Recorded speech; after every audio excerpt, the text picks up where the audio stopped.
Bonjour à tous et bienvenue sur PubliDoctorat. J'espère que vous passez une excellente journée. Aujourd'hui, nous allons voir pourquoi la section méthodologie est souvent le maillon faible qui empêche des recherches pourtant novatrices d'atteindre un impact élevé.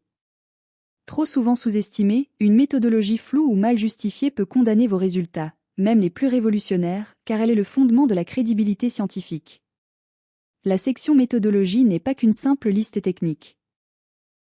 Elle doit permettre à vos pairs de comprendre précisément votre processus, d'évaluer la fiabilité de vos résultats et, surtout, de reproduire l'étude si nécessaire. Pour les revues à haut impact, c'est ce contenu qui détermine si vos conclusions sont dignes de confiance. Pourquoi une méthodologie médiocre nuit-elle à votre impact? Plusieurs erreurs sont fatales. Le manque de détails qui empêche la reproduction, l'absence de justification sur le choix des méthodes, un mauvais alignement avec vos questions de recherche, ou encore le fait d'ignorer les limites de votre propre étude. Admettre ces limites renforce en réalité la transparence et la confiance des relecteurs. Les revues prestigieuses ont des critères stricts. Elles s'appuient sur un examen par les pairs rigoureux où la validité des méthodes est scrutée à la loupe.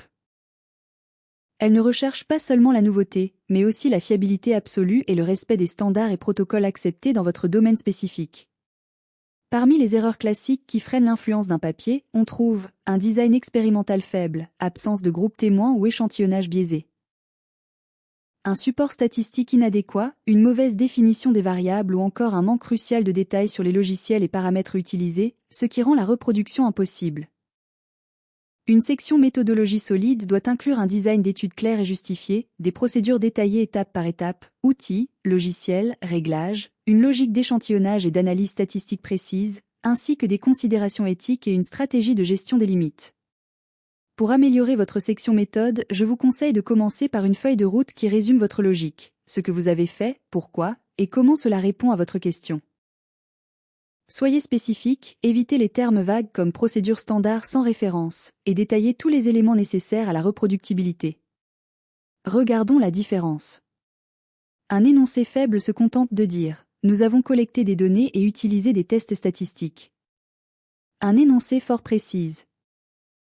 Les données ont été collectées auprès de 200 étudiants via un échantillonnage stratifié, analysé par une ANOVA avec test de Tukey sur SPSS V26. Après avoir vérifié la normalité avec le test de Shapiro-Wilk. C'est cette précision qui fait la différence.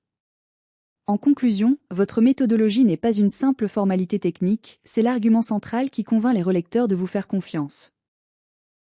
En investissant dans la rigueur méthodologique, vous augmentez non seulement vos chances d'être publié, mais aussi l'influence réelle de vos travaux dans la communauté scientifique. Voilà, c'était l'essentiel à retenir pour la partie méthodologie scientifique. J'espère que ça vous aide à y voir plus clair. Si vous avez des questions ou des points précis à aborder, dites-le moi en commentaire, je vous répondrai avec plaisir.